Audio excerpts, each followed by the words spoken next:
appreciate this opportunity. Believe me, this is, there's no script for this. I don't have any scripture. This is strictly spontaneous based on something that happened in our lives, Debbie's and mine. It's very emotional, but I thought, as I think about the invitation, I thought about this for the last 3.5 days and a few hours. Are your bags packed? Simple question when it comes to God. There's another thing that we talk about in my world, the world of guns and stuff. When somebody says, do you carry a loaded gun? Some people say, no. And our question to those people would be, well, do you put your safety belt on just before you get in a wreck? Are you that fast? Can you remember all that in a very bad, difficult situation? The answer is no, and we know that. So Thursday starts out. We're going to take our trip. We've got the dog in the back. He's all happy. Debbie and I are together. We had a little breakfast. We're cruising to Chico up there to go check wood duck boxes. It's so much fun. You've heard me talk about it. Count the eggs, band the birds. Debbie's going to do her first trip. She's excited. She said she's not going to hold a bird. She's not going to band a bird. Well, that all fell apart. She did.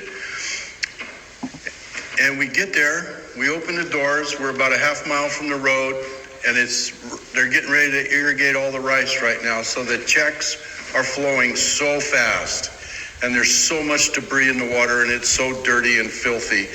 Well, Reagan drops out of the back, and for those of you who don't know, Reagan's our dog, a Labrador. He jumps out, and we're talking for a second, and we said, let's go for a walk. Now, our feet haven't been out of the car but for maybe 3 minutes, and Reagan runs over to this one area that he's not allowed to go to because the water's deep, and it's fast, and it's nasty. And he jumped in. I ran over there. Debbie was with me, Doug, our friend. Reagan popped up out of the water. You could see his eyes. They were about this big. He knew he was dying. He couldn't get his breath. He couldn't swim. He went under. He popped back up, and I said, that's it. I'm going for him. I leaned over to grab him, lost my footing. Now I'm in this water, and it's like a Venturi. It's about 40 feet wide. It's packed with debris, and it's all funneling through about a 4-foot hole going to the other side about 50 feet away. There was no way I could keep that current. I grabbed my dog. We went under. And I mean, we went under. And at that point, I realized it's my dog or me. Probably one of the last things I ever wanted to think about other than my family or me. In my brain, I looked at my dog in my brain. I said, he can hear me. I know it. I said, Reagan, I got to let you go. I'm sorry. I let him go. I popped up out of the water and I hollered at Debbie, find my dog. I didn't care if he was dead or alive. I knew in my mind he was dead. She took off to the other side of the check, the other side of the road. My friend Doug, and she later said, Paul, your eyes, you look just, you knew you were in trouble. I knew it was the end, and I'm not exaggerating that. I've been close to the end a lot of times in my life as an old Marine and somebody who had a pretty colorful past, but this was different. So I went under again. The second time, I fought my way up. I went under again. There was no saving me, and I knew it. And again, I talked to God in my head. This time I'm talking to God, not my dog. And I said, Lord, I love you. Please make sure my wife knows I love her. And I looked up, and I saw light coming through all that debris. And I said, fight, Paul, fight. And I fought with all my life. I jumped up and I said, Doug, the leash. And I threw the other half of the leash to my friend that I had. He grabbed it. I went down again, but he was holding on. I came back up. I knew there was no getting out of this. My mind had already said, Paul, you're done. Just go out like a man, right? Doug pulled me in. It was about 5 feet straight up, all mud. There was nothing to grab hold of. The only thing I could feel, because my mind's thinking, how can I get out of this? Don't give up, don't give up, don't give up, even though I knew it was the end. So I said, Doug, pull me up a little bit. He pulled me up a little bit, and some of the debris got under my butt, and it was logs and twigs and stuff, just enough to kind of give me some buoyancy at that point. And then I raised my feet up and put them against the current, because this thing is trying to suck me down and suck me down. It wanted me really bad. So Doug didn't know what to do. I said, Doug, relax, think. I said, I have another leash in the car. Go get that leash. I took the keys out of my pocket and I threw it to him. All this time, this thing's trying to suck me under. I went under. And when I looked up, like I said, I saw the light coming through there, and I don't know, you talk about you see the light. So I want to deviate from that for a minute and talk about this. People who are dying, critical diseases and stuff, you have time to get yourself right. How many of us want to go to heaven? You don't need to raise your hands. I mean, we all want to go to heaven. We've heard people say, I want to go, I'm ready right now. No, you're not. You are not ready right now. You don't have your bags packed. You don't have your safety belt on. It's not time for you, because the Lord wants us to hear and spread the word. He wants us to be faithful. And I wasn't going to give up. And I saw that light, and I pushed, and I worked, and I kicked. And when I got up, Doug went and found about a 20-foot pipe. And he slid that pipe down, and I put it between my legs, and he sat on the other end to raise me up. And then all that debris could come under my back. And I said, Doug, I'm good. I'm comfortable. Go find my wife. So he went and he said, Debbie's okay and Reagan's in the truck. Well, Reagan got sucked through that pipe, that 50 feet, through the other end. And she didn't have a picnic on the other end. She had to fight through the brush and the rock. She got all cut up and everything, and our dog couldn't move. Finally, the dog laid there for a long time, and I can tell you I relate to that, because I couldn't move either. And all I could think about, and this is going to sound so crazy, is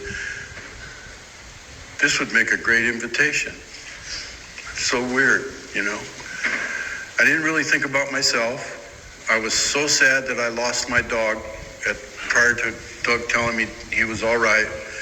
I was sad that Debbie's not going to have a husband. She'd already told me later on after this that when she went over to get the dog, she knew that she was driving home by herself. That's how bad this was. There was no coming back from this. I didn't do it. So I'm sitting there, and Doug, we're thinking, how can we get out of this? I said, and that's when I said, go get the leash, do this, go get my truck, put it four-wheel drive, back it back down, pull me out on the trailer hitch or something. And about that time, one guy in a truck, the ditch tender, who comes around only during rice season to tend the ditches, and he only makes one or two trips out there. I see him, I hear him. Doug hears him and sees him, and Doug starts hollering at him. The guy parked his truck, and I'm telling you, this guy had halos on. He was beautiful, man. He was like 10 feet tall. He had arms like Jake, and he looked down at me, and Doug called him over and said, my friend's in bad trouble. We need help. And I couldn't do anything. I had no strength left. I actually didn't have a lot of desire, because I was in a comfortable place now, so I wasn't panicking, which I don't panic, actually, and I was pretty proud of myself for not panicking that situation. I was terrified, but I didn't panic. A ditch tender got down, and he laid on his belly. Doug laid on his belly. They grabbed my arms. They pulled this one out of the socket. I said, I don't care, pull. They got me up on land, and I laid there for a few minutes, and I stood up, and I probably broke that ditch tender's back with the hug. I wouldn't let go. I didn't want to let go. I gave Doug a hug, and then I had to find my wife, because I knew she wanted to go home now. It was ruined. And I went up to her, and I gave her a big hug and a kiss, and I was filthy nasty. I looked in, and Dog was in the car. And I told her how good she did, how she didn't panic. And she stood in there. And then I started thinking about all you folks. And I'm not exaggerating that one bit. I started thinking about all the people in the lives we live every day. We just go about our lives. You ready to go to heaven? Oh yeah, I'm ready to go to heaven. I'm ready to do this. I'm ready to do that. And it made me think about how much we're not ready most of the time. If our brains are in the wrong place, if we're putting priorities in front of being with our family, meaning our family, if work, enjoyment, pleasures, hobbies, all those things get in the way of being with your family, if all those things get in the way of being here with the brothers and sisters and meeting with the brothers and sisters as much as we can, the suitcase isn't packed right. You need to really unpack it again and think about packing it. If you're not baptized, you don't even have your suitcase out. Get your suitcase out. Get baptized, start packing that suitcase with all the right stuff that God gives us to live by. If your safety belt's not on, fasten it. If you need the prayers of the congregation, because I'm going to tell you it can end in a half a second, and you won't have that. Our day started out beautiful, birds chirping and happy. We weren't out of the truck, like I said, 5 minutes, and life was almost over. And some people, they say, well, you saw the light. Yeah, I did. And it gave me the inspiration to kick harder and to work harder to get out. Could have been God. I'm not going to say it wasn't. Not in one heartbeat of my life will I ever say God didn't send me that message, because that water was as black as my cell phone case. You couldn't see 2 inches in front of you. I couldn't see my dog when I let go of him and said, I'm sorry, buddy, but I can't save you. But I saw that light, and I pushed and worked hard to get out. Well, we have the light every day in our life, and that's Jesus Christ and God. And that's why I wanted to share this. We don't have tomorrow. We don't have time. We're not laying in our deathbed and the doctor says, well, you got about 10 hours to live, so maybe you can get your life right in that 10 hours. And we always joke and say, oh yeah, today could be my last day. Today could be your last day. No ifs, ands, or buts about it. So if you're not ready, if you need the prayers of the congregation, come forward as we sing this song.